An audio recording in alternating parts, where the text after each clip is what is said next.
오늘 시간은 얼마 남지 않은 총선에 대해 얘기해 보겠습니다. 스튜디오에 연제구 선거관리위원회 이종래 사무국장이 나와 있습니다. 반갑습니다. 반갑습니다. 예, 21대 총선이 이제 40여일 앞으로 다가왔습니다. 연제구는 선거인 수가 어느 정도 규모입니까? 네, 지금 현재 최종 선거인 수가 확정된 건 아니지만 연제구의 만 18세 이상 선거인 수는 대략 18만 정도로 보시면 될 것 같습니다. 그리고 지난 20대 총선과 비교해 보면 약 5천 명 정도가 이번 선거에 증가해서 투표를 하지 않을까 저희는 그렇게 내다보고 있습니다. 예, 알겠습니다. 이 선거는 민주주의의 꽃이죠. 예, 선거가 투명하게 이루어졌을 때 그 빛을 발할 텐데 이 공명선거 정착을 위해서 연제구 선관위는 어떤 노력을 하고 있습니까? 저희 연제구 선거관리위원회는 기본적으로 후보자들이 법을 준수하면서 공정하게 경쟁할 수 있는 분위기를 조성하는 데 일단 가장 큰 초점을 두고 있습니다. 그리고 이런 공정한 분위기는 위법행위를 사전에 예방하는데 그 핵심이 있기 때문에 법규를 사전에 충분히 안내를 해서 위법행위가 발생하지 않도록 그런 조치를 사전에 준비를 하고 있습니다. 저희가 현재 총 20명의 공정선거 지원단을 위촉을 해서 활동을 하고 있는데 주요 활동을 살펴보면 예비 후보자, 선거사무 관계자 뿐만 아니라 관내 기관단체 관계자들에게도 정치관계법을 안내해서 충분히 그 관련 규정을 숙지한 상태에서 위법행위가 발생하지 않도록 사전 예방활동을 강화하고 있습니다. 물론 이런 예방활동에도 불구하고 위법행위가 발생하는 경우에 경미한 사항에 대해서는 현장에서 시정조치를 한다든지 아니면 행정조치로 가름해서 그런 행위가 재차 발생하지 않도록 주의를 주고는 있지만 위법행위가 반복되거나 아니면 공정한 선거질서를 훼손하는 중대 선거범죄에 대해서는 법과 원칙에 따라서 엄중하게 조치를 할 예정입니다. 이 연제구에서는 현재까지 총 몇 명의 후보자가 등록을 마쳤고 또 향후 선거 일정에 대해서 좀 한 말씀 부탁드리겠습니다. 네, 먼저 그러면 현재 저희 위원회의 예비 후보자 등록을 마친 인원은 총 10명입니다.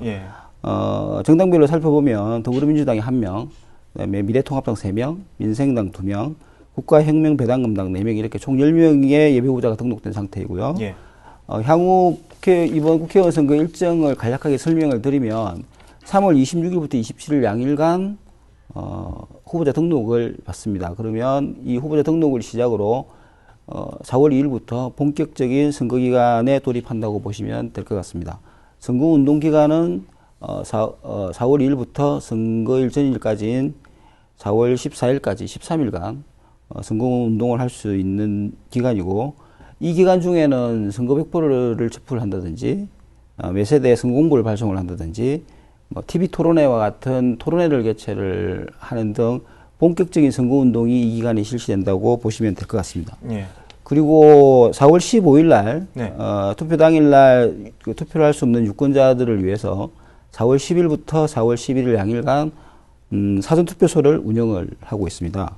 전국 읍면동 단위로 하나씩 설치되는 사전투표소 전국 어디에서든지 사전투표소를 방문을 해서 별도의 신고 절차 없이 간단하게 투표권을 행사할 수 있는 그런 기간이기 때문에 많은 지금 추세로는 거의 한 30%에 가까운 유권자들이 많이 투표에 참여를 하고 있는데 이번 선거에서는 조금 더 많은 유권자들이 사전투표에 참여하지 않을까 저희는 그렇게 내다보고 있습니다. 그리고 사전투표도 마찬가지로 일반 투표와 같이 투표 시간은 오전 6시부터 오후 6시까지 투표를 하시면 될 것 같습니다. 그리고 마지막으로 4월 15일 투표 당일에는 본인이 주민등록되어 있는 주소지에 해당 투표소에서만 투표를 할 수 있기 때문에 투표하러 가시기 전에 저희 선거관리위원회에서 발송해드리는 투표 안내문이나 그다음에 중앙선관위 홈페이지를 방문하셔서 본인의 투표소가 어딘지를 꼭 확인을 하시고 신분증을 지참하시고 투표소를 방문해서 투표를 하시면 될 것 같습니다. 그리고 이 투표를 하고 인증을 많이 하는데 이 부분이 바뀐 부분이 있다면서요? 그 부분 소개 좀 부탁드리겠습니다. 네, 그렇습니다.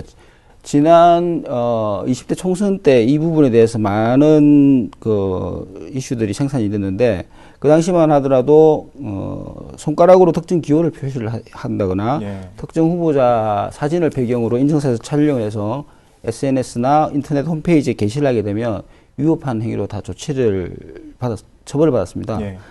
그런데 이게 그 지난 대선을 기점으로 해서 공직선거법이 개정되면서 손가락으로 표시를 하는 투표 인증샷이라든지 특정 정당 후보자의 사진을 배경으로 사진 촬영을 해서 인터넷이나 SNS에 게시하는 게 다 가능하도록 그렇게 법을 개정을 했습니다. 그래서 이번 총선에서도 네. 그런 인증샷을 촬영을 해서 인터넷에 게시하는 건 무방하지만 유권자분들이 유념해 주셔야 될 부분이 뭐냐면 투표소 내에서는 사진 촬영이 금지되어 있습니다.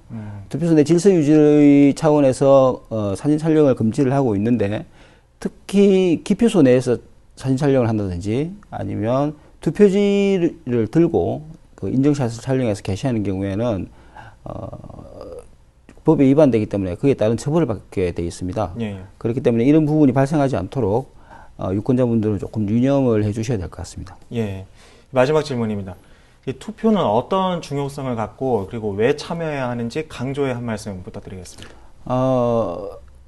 중앙선거관리위원회에서 대한민국 국민을 대상으로 공모한 제21대 국회의원 선거 투표 참여 캐치프레이즈를 보시면 맨 먼저 당신의 투표가 역사를 만듭니다. 그리고 당신의 한 표, 당신의 목소리, 그리고 마지막으로 내가 만드는 대한민국 투표로 시작됩니다.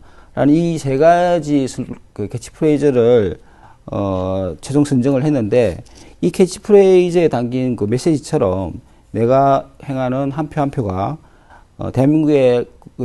대한민국을 대변하는 목소리이고 역사의 한 페이지를 장식한다는 그런 자긍심을 가지고 투표에 임해 주셨으면 좋겠습니다. 오늘 말씀 여기까지 듣겠습니다.